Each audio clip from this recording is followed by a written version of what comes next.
Today, I am at Maserati Englewood Cliffs, where the team was kind enough to let me check out some of their cars in the showroom. We're going to do a nice versus between the Maserati GT and the Maserati MC20 to demonstrate some of the differences between a sports car and a supercar. We're going to start off with the 2024 Maserati Gran Cabrio Trofeo. This car is going to have a base price of $203,000, but this one here is well built at the $221,225. Let's see what it's got. The color on this is going to be called Grigio Incognito. It's actually going to be included. Also included here are going to be staggered 20-inch in the front, 21-inch in the rear, forged Pegaso design wheels. We're also going to have red brake calipers hiding behind those wheels included. This car is going to have gloss black window surround as well as quad exhaust tips in the back. Very nice, all included. We are going to have some options here, such as the Trofeo Sport Design package. That's going to include aluminum pedals as well as illuminated door sills at $1,450. We're going to have a lot going on inside. The interior is going to be in red, full red leather. Look at that. That's also going to have a lot of included options inside, such as heated front seats, heated steering wheel, and a neck warmer, all included. We're also going to have matte carbon fiber trim and column mounted aluminum paddle shifters on the steering wheel. Really nice option to have. Inside, we are going to have some options such as the comfort pack. That's going to include ventilated seats and a wind deflector at $1,280 for the package. We're also going to have the stitched Maserati Trident on the headrest at an extra $700 for those. Let's check out how they look. They look really nice with that little design accent, and I really like the stitching on these seats. Little $700 to get that Maserati logo stitched right there. I like it. We're also going to have in there some technology. We're going to have the head-up display added in at an extra $2,000 and the premium sound system at $4,000. Inside, we're going to have ambient lighting included. This car is going to have a lot of technology on it. So some of the tech is going to include front and rear parking sensors with active braking included. We're also going to have Amazon Alexa built into the interior of this car in the infotainment. Really nice. However, we are going to have the ADAS package, which is going to include your traffic sign recognition, your blind spot monitors, adaptive cruise, drowsy driver detection, and 360 surround view cameras at $6,800 for the package. That is an essential if you're going to make this a daily driver. You want all of those assistance features. All right, now let's get to the key differentiator between sports cars and supercars. Let's talk about the performance of this car. This car is going to have a 3.0-liter twin-turbo V6 paired to an 8-speed ZF automatic transmission. This car is going to be a front-engine design with all-wheel drive, and it's also going to have adaptive air suspension. Really nice and comfortable for your ride quality. It's going to have 542 horsepower, meaning it's going to sprint from 0 to 60 in 2.7 seconds. That is really quick, and it's going to do a quarter mile in 11.5 seconds. Fast car we have here. This car is going to be sitting on Goodyear Eagle F1 tires on a staggered setup with 265 in the front and 295 in the rear to get that power to the floor. That's all for the build and performance, but let's talk. This is going to be the sports car that I'm comparing. Now, yes, this is at the tippy top of what I would classify as a sports car. Anything above this, I would consider a supercar, as you're going to see with the Maserati MC20. So let's talk about the classifications of a sports car and how I would classify it. Generally, I would say sports cars are regularly affordable and available. While this car is quite expensive and might not be super affordable,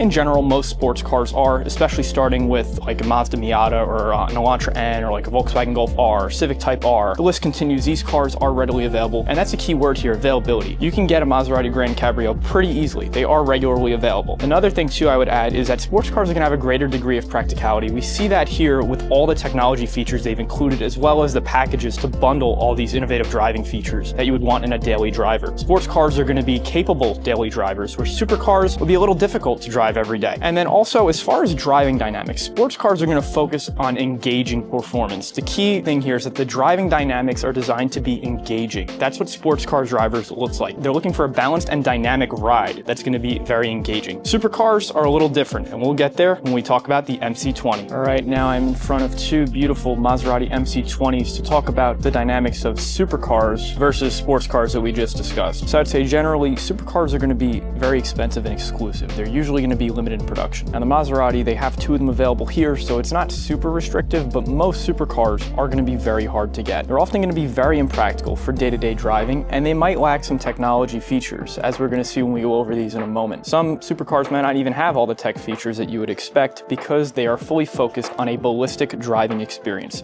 That's one of the biggest differences. Supercars are going after extreme performance, no compromise on driving experience. These cars are absolutely beautiful, and we are going to go over that green one over there in a moment. Additionally, supercars are going to contain some exotic materials. I'll use the word supercars and exotic cars synonymously, as they mean the same thing. So inside, you might have forged composites or even exterior carbon fiber all over the place, exclusive leathers. You're also going to have exotic features such as cool doors, maybe scissor doors or butterfly doors. The doors are probably going to go up on a supercar. Not all of them will, though. Another exotic feature you might find on a supercar is crazy paint colors, as we're going to see with that MC20 hiding back there. Supercars are often available in crazy colors that you can pick to your personal preference. And the last thing too, the biggest difference between a sports car and a supercar is that a supercar is a head turner. Everybody is going to be looking at a supercar when it pulls up. Supercars are the center of attention on the road. Many sports cars are often overlooked, even though they have great driving dynamics. So let's get into the dynamics of the Maserati MC20. Similar to the Gran Cabrio that we just checked out, this is going to have a 3.0 liter twin turbo V6, except it's going to be a rear engine configuration, and this is going to be paired to an 8-speed automatic dual clutch transmission instead of a ZF transmission. The dual clutch will be a little bit more of a ballistic driving experience. This car is going to make a boatload more of power at 621 horsepower, and it's going to have a rear-wheel drivetrain instead of an all-wheel drivetrain like we saw on the Gran Cab. This car is also going to have double wishbone sports suspension and active dampers instead of full air suspension like the Cab, meaning that this is more focused on performance driving dynamics rather than comfort like air suspension is on the Gran Cab. This car is wicked fast. It is going to do 0 to 60 in 2.9 and run the quarter mile in 11 seconds flat, putting the Gran Cab that we just checked out to shame. This car is going to be lighter than the Gran Cab. The Gran Cab was 4320 pounds. This is going to be 3395. So supercars are going to be quicker, faster, lighter than their sports cars counterparts. This car is going to be sitting on aggressive tires, as most supercars are. It's going to have the Bridgestone Potenza Sport with a staggered setup, 245 in the front, 305 in the rear, which I'm going to call the supercar stance, as most supercars I've reviewed, like the Lamborghini Huracan, come with this type of setup for tires to improve handling dynamics. So now if I had to put some numbers on it after checking out this car and checking out the Gran Cab, what would classify a supercar? Now the numbers I'm going to say are subjective. I came up with them. I'm sure somebody in the comments is going to be like, oh, well, this car has this horsepower and it's definitely a supercar or whatnot. So this is just my numbers, my basis, pulled right from my head. So I'd say for a supercar, you're looking at least $250,000 in price. We're going to get to the price on this MC20 in a moment, but you will see it meets that threshold. I would say at about $250,000 plus, you're at a supercar. Horsepower, I would say 600 plus, but you might have some supercars that are in the 500 horsepower range. I would classify the 911 GT3 range as supercars. Those are only making 502 horsepower. I say only, and those cars are wicked fast, and because of the driving soul of those cars, I would consider them supercars. I would say quarter mile, you got to be at least 11 seconds or better to be considered a supercar. I'm sure there are cars that are running a little slower, but are still in the supercar realm. And I would say 0 to 60 has got to be low threes, maybe like 3.3 below. Again, these are just my numbers. I just came up with them. I'm sure that there are many gray lines between sports cars and supercars. For instance, I would say 911 Carrera, that's a sports car. And then 911 GT3 range, that's got to be a supercar. C8 Corvette, that's another one. I would say that's a sports car, but when you get up into the 01, then you're in supercar territory. There are many cars that trend on the lines here based on their price point and their performance. But I would say no doubt MC20 is going to be a supercar, and the Gran Cab or the Maserati GT is going to be your sports car. Let's go over this beautiful spec that we have sitting here on the floor. This one here is going to have a base price of $230,000, and it's well built at the $283,995. The color on this is called Digital Mint. It almost looks like a Tiffany & Co. blue. It's not named after Tiffany & Co. They have their own name for it, and it's $21,500 for the color. There's that exotic color that we were talking about. This car is going to have 20-inch